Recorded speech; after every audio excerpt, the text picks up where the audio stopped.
যা, সাইফ আলী খানের সব সম্পত্তি চলে যাবে সরকারের হাতে। রাস্তায় বসতে হবে সাইফকে। বড় আশা নিয়ে হাইকোর্টে আবেদন করেছিলেন সাইফ, কিন্তু আদালতে খারিজ হয়ে গেল সাইফের সেই আবেদন।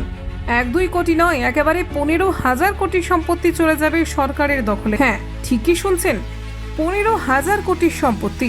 কিন্তু সাইফের সম্পত্তি কেন চলে যাবে সরকারের হাতে?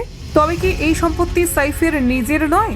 দেখুন, বলিউডের নবাব খ্যাত অভিনেতা সাইফ আলী খান এবং তার পরিবার তাদের পৈতৃক সম্পত্তি নিয়ে এক বড় আইনি বিপাকে পড়েছেন।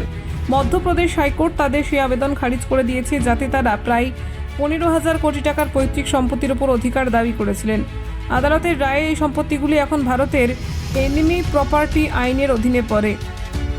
ফলে সাইফ এবং তার পরিবার এই সম্পত্তির আইনি দাবিদার নন বলেই জানিয়ে দিয়েছে আদালত। ভারতের এনিমি প্রপার্টি অ্যাক্ট অনুযায়ী যারা 1947, 1965 বা 1971 সালের ভারত পাকিস্তান যুদ্ধের সময় পাকিস্তানে পাড়ি দিয়েছেন, তাদের ভারতে থাকা সম্পত্তিকে রাষ্ট্র শত্রু সম্পত্তি হিসেবে গণ্য করে। সেই সম্পত্তি পরে ভারত সরকারের কাস্টোডিয়ানের অধীনে চলে যায়।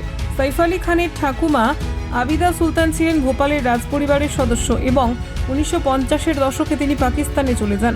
ভারত সরকার এই ভিত্তিতেই তার রেখে যাওয়া সম্পত্তিগুলিকে শত্রু সম্পত্তি বলে ঘোষণা করে।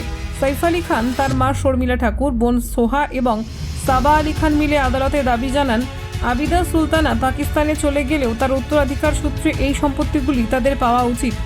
2000 সালে এক ট্রায়াল কোর্ট এই দাবি আংশিকভাবে মেনে নিয়ে রায় দিয়েছিল যে সাইফের পরিবার উত্তরাধিকার পেতে পারে, কিন্তু পরবর্তীতে ভারত সরকার সেই রায়ের বিরুদ্ধে আপিল করে এবং 2014 সালে সম্পত্তিগুলিকে ফের এনিমি প্রপার্টি ঘোষণা করা হয়। সাইফ ও তার পরিবার এই ঘোষণার বিরুদ্ধে আবারও মামলা দায়ের করেন। সম্প্রতি মধ্যপ্রদেশ হাইকোর্ট তাদের সেই আবেদন খারিজ করে দেয়। বিচারপতি রোহিত আর আরিয়া এবং বিচারপতি রামচন্দ্র সিংহ জামের ডিভিশন বেঞ্চ জানায়, এই সম্পত্তির মালিকানা এখন সরকারিভাবে শত্রু সম্পত্তি হিসেবে বিবেচিত হবে। এই রায় অনুযায়ী এখন আর সাইফের পরিবারের হাতে সেই সম্পত্তি আসার কোনো সুযোগ নেই। তবে আদালত এটাও জানিয়েছে, আগামী 1 বছরের মধ্যে ট্রায়াল কোর্টে এই মামলার পুনরায় শুনানি শেষ করতে হবে। অর্থাৎ সম্পূর্ণ আইনি লড়াই এখানেই শেষ নয়। সমগ্র সম্পত্তির আনুমানিক মূল্য 15,000 কোটি টাকারও বেশি, যা দেশের অন্যতম বিতর্কিত এবং দামি সম্পত্তির মধ্যে পড়ে। এই রায়ের পর অনেকেই অনুমান করছেন যে সাইফ আলী খান আর তার পরিবার হয়তো সুপ্রিম কোর্টের দ্বারস্থ হতে পারেন, কারণ এই সম্পত্তির সঙ্গে শুধু টাকার যোগ নেই, জড়িয়ে রয়েছে রাজকীয় উত্তরাধিকার এবং ঐতিহাসিক গুরুত্ব। এই মামলার পরিণতি শুধু সাইফের পরিবারের জন্য নয়, দেশের আরও অনেক বিতর্কিত শত্রু সম্পত্তির ভবিষ্যতের জন্য দিশা দেখাতে পারে।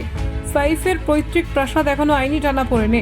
একদিকে রাজকীয় উত্তরাধিকার, অন্যদিকে রাষ্ট্রীয় আইন। এই দ্বৈরথের সমাধান কোথায় এখন সেটাই দেখার। ব্যুরো রিপোর্ট, নির্ভীক বার্তা।